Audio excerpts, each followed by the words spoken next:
make them sound stupid. Why would you want to be the smartest person in the room? That's what I hate about TV. That's what they do. Right. Ask a lot, like all those debates, those long questions, the presidential debates. Oh, yeah. What the hell did you just say? It's like the bills. Right, and most of it is just like pork belly bills, pork belly questions. Okay, Right. ladies, we're going to roll in 10, 9, 8, 7, 6, 5.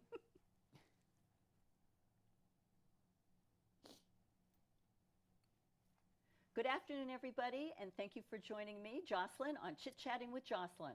It's a great afternoon here in sunny New Hampshire with lovely breezes. There's your weather update. It's summer, if you can't tell. We don't have any of that white stuff, which is A-OK with me. So today I have a fabulous guest. It's Miss Regina Barnes, and she is here to talk about fraud in New Hampshire. We purposely did not put any specifics into the title because we want to lead you along, drip, drip, drip, with all the little pieces of information, evidence, and stuff going on so you can look into it. You know, don't be afraid of doing research. Don't be afraid of asking questions. Don't be afraid of going outside your echo chamber of people that say what you want them to hear. You don't have to get into fights with anybody, but you can certainly ask a question, listen, and then not answer, and think about it in your mind. The problem is people are so afraid, well, if I ask them this, we're going to get into a fight. You're only going to get into a fight if you want to get into a fight. Right.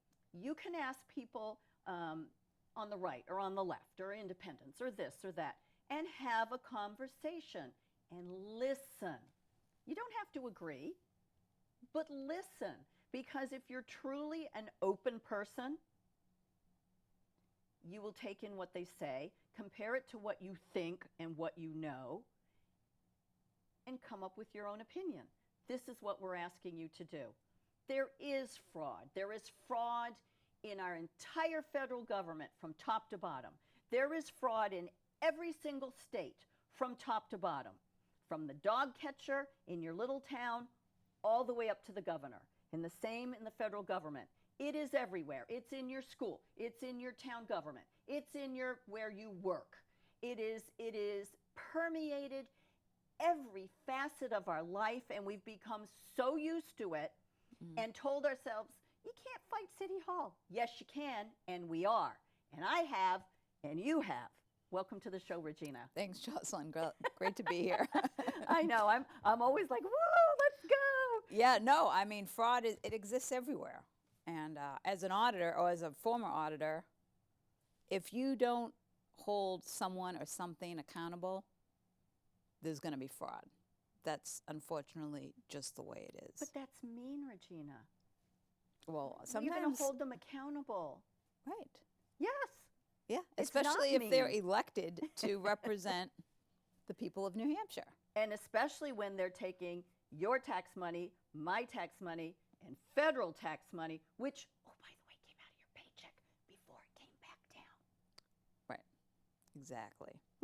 And the federal funds, all this printing of these monies is why we're paying, what, it's dropped a little bit, but it's still around $5 a gallon for gas. But correct me if I'm wrong, in order to drop it 10 cents a gallon, they have depleted again our Federal Reserves.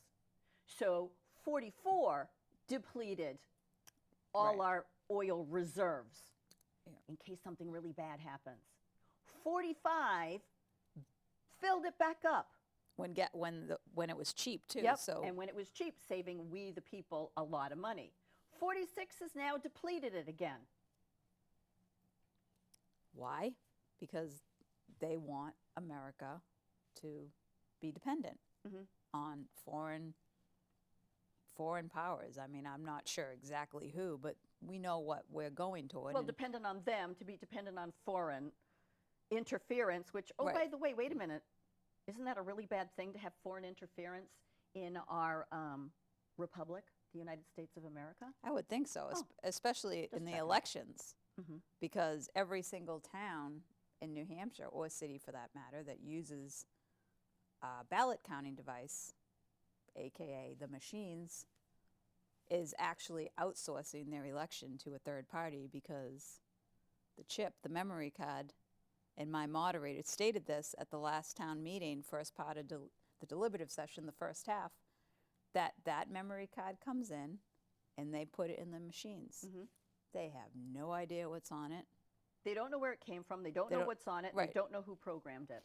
Right, but yet Chain of custody? everything's fine and wonderful with the elections, and we don't need to double check them. There's never been in New Hampshire a complete audit of the elections. Of the entire state. Of the entire now, state. isn't there a committee, another fiscal committee? Yes, which I wanted to bring up. Cool. That again, a small amount of legislators deciding for the 430 and us Right.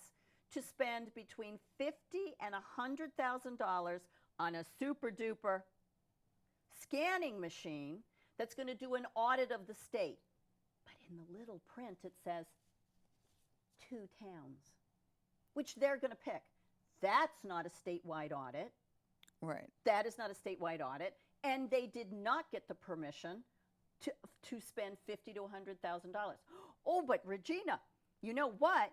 That's probably, we're going to get that money from the CARES Act or from the LMNOP Act or the I'm going to give it to you with no strings Act. Right, But you exactly. still didn't get our permission, and when you take, am I incorrect, but when you take money, when they take money from the federal government, they sign our names. They're to the borrowing paid on by. our behalf without our authority. Without our authority. That's what matters the most. Yep, that's another thing people don't And realize. that acts that the governor, the entire executive council, and this legislative fiscal committee, they have accepting all this American Rescue Plan money, which is like, well, we have to take the federal. The justification is, well, if we don't take it, we're going to lose it. Well, no, the justification is let's not print it, so that we don't see all this inflation, which is a recession. tax. You know, you still have the Republicans, Still a tax, yeah. you know, bloating the Republicans of the State House. Oh, we have a surplus in the budget. No, you don't. When you're relying 45-50% of your operating budget on outside federal funds, that's operating in the red. Mm-hmm. That's not operating in the black. New Hampshire was never like that. We always did operate. What I'd like to know is so let's just for round numbers, let's say that our state budget is $100 million. Right, okay. And you get $50 million from the federal government. So, and the state collects $100 million.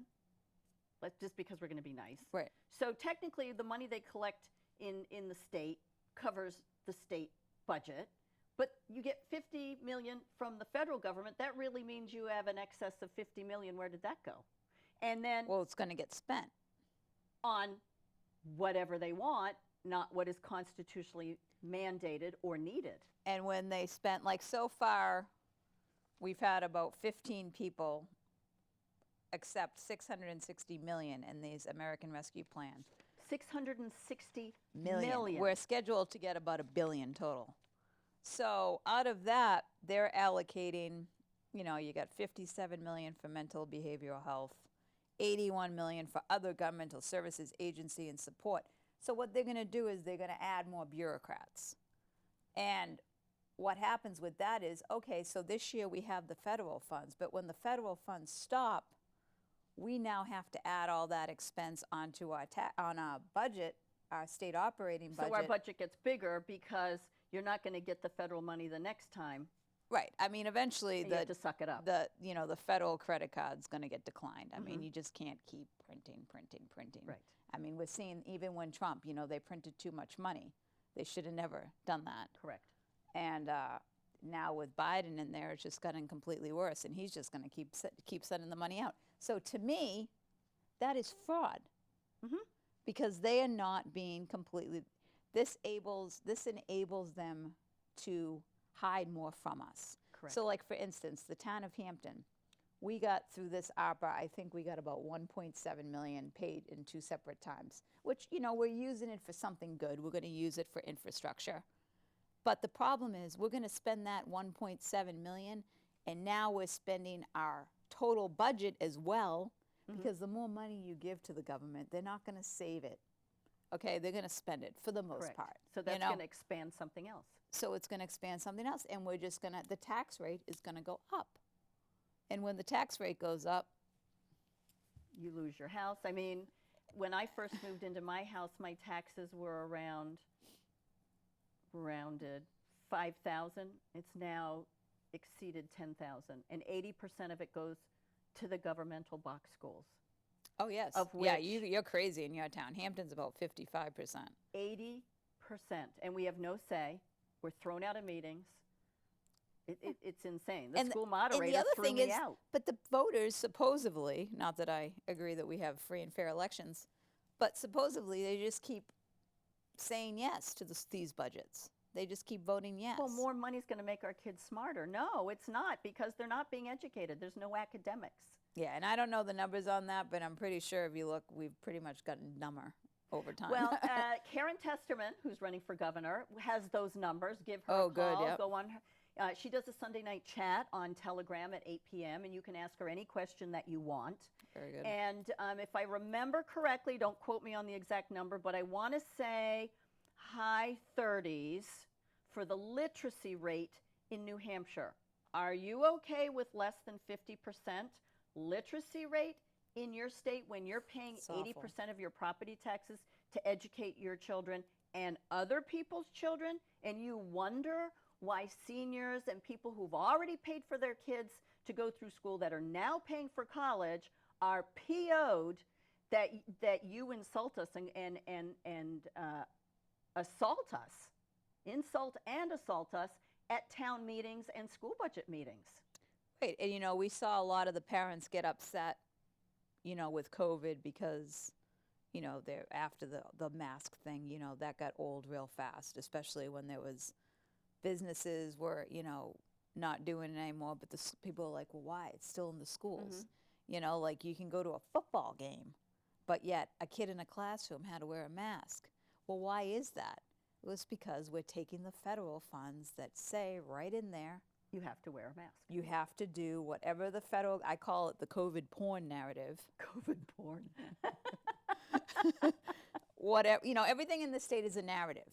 That's what the half truth is. That's the narrative. Like in Hampton Beach for the summer, Sununu had his plane flying over. Now's your shot or something, which means, go get your vaccine. You're laying on Hampton Beach. Do you need to be reminded to go get a vaccine? But that was part of the narrative. That's why in my view, why he vetoed that ivermectin bill. Right, which is the third one. He's got a fourth one coming down the pipe. Right. So he got the legislative branch to say, yes, yes, yes, yes, we'll give you this, we'll give you that, we'll give you this, we'll give you that. And he promised, and I will sign this bill. 3 times he went, didn't sign it, vetoed it, and the legislative branch gave up everything. How stupid are they? Sorry. Right. They should Stupid. have been like, this is the bill. And the thing they like to do too, which I believe is also fraud, especially when they do it with the budget bill, is these omnibus bills. Like we're always talking about the pork that they have going on in D.C. It's right here. Well, they do the same thing Yep. here with some of these bills. They had a parking garage bill. The bill originated to put money toward renovating the parking garage for the state legislators. They added housing to it, mental health. All this like crazy stuff. on our backs and signed our names And they passed it. to the debt. It got passed. It was House Bill 1661. Now, they did cut a lot of the pork out. I'm sort of a housing guru, which talk about fraud. But they did cut a lot of that pork out, but there's still some in there. Like a bill, first of all, they're written so that the normal person can barely understand them. They should be simple. And it should be one thing. Like when it's, I can't think of the, non-germane, Correct. which I believe is actually a law that says they're not supposed to do that, but they only follow what they want to follow. But isn't it because so and so wants this? So, but if I add this on and then they add that one, then those two people will say yes. Well, that's what No, they use for The justification. bill has to stand alone and be one thing. Well, and they'll say, "Oh, well, it won't pass unless I do this." Well, what they they need to start reading the Constitution. If they don't have the authority to do it, I don't Yeah. care how many people they can agree to it. If it's without authority, as outlined by the state constitution, Isn't that 18A, budget bills? All sections of all budget bills before the general court being the other name for legislator. They were always the court, ergo Right. redress of grievance. Shall contain, shall, that's that word, Which means must, you have to. imperative, you Yes. have to. Shall contain only the operating and capital expenses for the executive, legislative, and judicial branches. not Health and Human Services, not Department of Education. Not climate control. They not, added a Department of Energy Yep. into the last budget bill, which is for they're climate all control. unconstitutional. Yeah. Let me read that again. Only, shall contain only the operating and capital expenses, which is the budget, for Right. the executive, legislative, and judicial branches. Not any else, nothing else in the entire state. No section or footnote of any such budget bill shall contain, again, shall contain any provision which establishes, amends, or repeals statutory law, other than provisions establishing, amending, and repealing operating and capital expenses. Right. That's what a budget. I mean, your budget, when your household budget, what do you take in? What do you spend? There's nothing else in there. And that's the way. But they don't run But if theirs you that read way, these, do and they? these budget bills, they're like, I'm willing to bet you most people don't read them. 200-something pages long. Which is insane. The 19 and the 2021 budget, which they're biennial budget, so they're for 2 years. I read them both, and I mean, you talk about people get upset with what they're doing in D.C. You should see what They they're should doing see here. what they're doing right here in Concord, because it's much worse, because that is affecting your wallet. Directly. And every time they create a new agency or new positions, that's something we're going to have to pay for the rest of our lives. And they all like to talk about the surplus we have. Well, in the town of Hampton alone, we have an operating budget. It's about $30 million right now. We have a pension deficit of 26, 27 million. I have heard from experts that in every town and every state, their pensions are non-funded.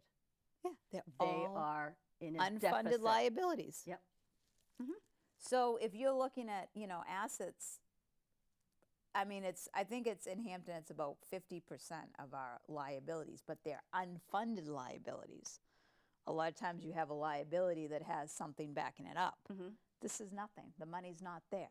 And the state used to contribute about 40% back to the municipalities to help offset their taxes. Now they've taken that down to 0%, and then now I think they did get it back up to like 7.5% or 10% or something. Ooh, But that yeah, high? exactly. Ooh. Yeah. Too much. So this added bureaucracy, Yep. like I always say, like everyone's like, oh, we have the advantage, we don't have an income tax. Yeah, but we have bureaucratic suffocation is what we have. And excessive property tax. Yes, everything Excessive is on the property tax. Correct. And that in the Constitution, I'm going to talk with Daniel, and I think we need to have a discussion on property taxes and what they're supposed to fund and not fund. yeah, that would be something good. I think that's another show for you and me. We'll get Daniel in on this. Yeah. So we've got we've talked about multiple forms of fraud within the state of New Hampshire, within the town, within the state house, within the branches of government. Let's talk about the one that makes a difference. My favorite kind of fraud, Yeah, election fraud. election fraud. Election integrity, voter integrity. And now we have the new commission that was established for the voter confidence. Which you Meanwhile- testified, Dan testified I at? did. Dan testified, and then I actually went down because Brenda from New Hampshire Voter Integrity was going to present to them. And they had promised, she was going to be able to get set up with a projector and everything so she could show the full, what they had found. Correct. And of course she gets there and they didn't have so she course was not. able to verbally, she did a very She's good job at that, presentation. yep. But the problem is, and they still don't have, now I didn't check this week, but late last week, they still didn't have the recording up on the website for the public to see, because I wanted to watch it again before I tried to really explain what she was saying. But luckily, we're getting very active on the Seacoast, and we are going to be hosting her this Wednesday. Oh, nice. Some area Republicans have gotten together, and we're going to host her, and she is going to be able to present, and we're going to make sure that she has everything she needs to do the show complete the presentation. evidence. And that's going to be in Rye on Wednesday, and we're hoping to have it. It should be fully recorded. We might be able to go live. We're not sure about that yet. Right. But Definitely record it, because one person, and then go live on the other, because knowing Facebook, they'll whatever take you down. right, so I want like someone to do it on their phone so that we can have direct access to it, and not worry about the social media. But a lot of people, when you say fraud, they're like, oh, Trump 2020. No. Fraud has been going on for much longer than that, and COVID made everything much worse, but before that, our state election laws condone fraud, like allowing people to register on the same day. Right. Like they sign an affidavit, big whoop. Yeah, you still count the vote, so And then what's the if punishment? if you're an unethical person, signing an affidavit doesn't mean anything to you. Correct. So They'd sell their own mother. right, and now they pass. Everyone's all happy about this House Bill 418 that's supposed to be, if you same day register, your ballot gets put with like separate ballots. And they don't provisional Okay. ballot. Yep, provisional ballot. But the problem I have again is that is relying on the moderator, the Secretary of State, all these people who we don't hold accountable right now. Right. The to Secretary do- of State has to already do- not investigated Right. all the fraudulent ballots from 2020. And he actually gets up and says, as is the narrative for voting in New Hampshire, there is no fraud. You cannot say that. There's fraud with pretty much everything. So Liar. forget about the machines, forget about COVID, forget about Trump. There has been fraud going on in the state just based on the way the election laws are written. They are repugnant to the Constitutional Article 11, Part 1, which says nothing about residents voting. It's inhabitants, which are people that are supposed to live. I believe it used to be 2 years, and then I think they amended it to 6 months. But now, as you know, we have same-day registration. So that's not true. And also, one of the things that voter integrity uncovered, now this is specifically to New Hampshire, this voter integrity, was that they found people that had moved out of the state That we're still getting 10 ballots. years ago, Yep. still voting.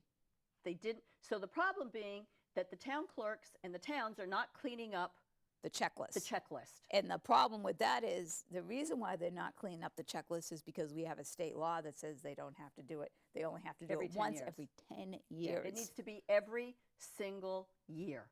Yeah, or at least Or when it after every election. Yeah, every single year. So the people, we have a case in Hampton where they just moved here. They voted. They live voted. Then he went after and he wanted to see how many people voted from his address. Now, he just thought to do this on his own. Didn't know that he was actually going to find something.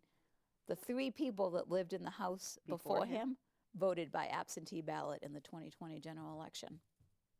And it happens in our local elections, too. They're also going to be talking about, Brenda has some information on what they found for a local school board race this past March. I wouldn't doubt it. I truly wouldn't doubt it. It doesn't matter right, left, pink, purple, independent. Everyone should be It doesn't matter. Your vote must count, and it must be one ballot, one vote. Right. And it can't be anything else. And it's not amusing, it's not funny, it's not shoulder shrugging, Right. because it all matters. And I actually I spoke at the election law committee. I think it was the House election law committee. They were trying to get them to do an audit in New Hampshire. We wanted them to pass that bill. Obviously, they didn't pass it. It didn't happen. But one of the things I said was in Hampton, and I know it happened statewide, I got them at my house. It came in a brown envelope, and it said it was from the town clerk. And when you opened it up, it was not an absentee ballot. It was an application for an absentee ballot. Correct. And it said if you wanted an absentee ballot, and it had the Hampton Town Clerk's office. Now, I was a selectman at the time, So immediately I call up the town clerk or the town manager. I don't remember who I called. And I said, I just received this. This is not, I know that's not how the town clerk sends things out. And they looked into it, and it was something that had been done statewide. So I brought that up. And one of the members of the election law committee, you know what she said to me? What? Well, she goes, well, it wasn't the absentee ballot. It was just an application. And I go, that's fraud. It is. It's saying it's coming from the town clerk when it's not. Correct. That is fraud. I don't Yeah. care I don't care what's in there. It's your job to go to the town clerk or And an request from elderly the person, town clerk. Who might not know, and who knows? But it's like, and if we're all getting them, I mean, there's a lot of people that probably So who's use this. sending you that ballot Yeah, well, if it's not the town clerk? right. Well, that's yeah. Well, obviously, I don't know, Soros. Who knows? But it ain't the town clerk, so Right, that's a problem. it's not legit. That's a big problem. Like, luckily, I know in Hampton they do have a very strict regiment. They get the applications, they mark off that this person applied for it, and when they get it back, They check it off. they check it off. Amherst is the same way too. And I know some people that assisted in that process in 2020, and they said it seemed to be working well. But the problem is, how do we know that the applications are legitimate Correct. if they're allowed to be on the checklist after not living in the state for 10 years? So you need to be involved in your local government. You need to not look the other way, and you need to make sure that your vote counts, my vote counts, your neighbors count votes. It can't be, well, we want this side to win or that side to win, because guess what? In truth, it's a uni party. Right. They just trade off who's going to be the good guy this year and who's going to be the bad guy next year. And it's all about, again, the New Hampshire Constitution. We, the people, Right. we elect the legislators to the best of our ability, and they do what we tell them. This is not happening. We have outside forces setting what they're going to do, what their agenda is. We don't get a word in edgewise. Oh my goodness. I want to thank you so much for coming and joining me. And would you like to make And a really closing quick, statement? yes, Sure. please contact your town clerks, the town moderator, because they do need volunteers. And if people, poll watchers, Poll inspectors. exactly. Yep. So contact them and see if you can help your town out on election Absolutely. day. You can do 3 hours. You can do a whole afternoon. Reach out to Joe Gagnon, but reach out to your town clerk, anybody, and just help us keep election free and legitimate. Thank you for Right. joining me, Just Jocelyn. See you next week. Fantastic. Phew, not too far over. Thank you. That was fun. Do it again. Yeah. Absolutely. I think we should do that.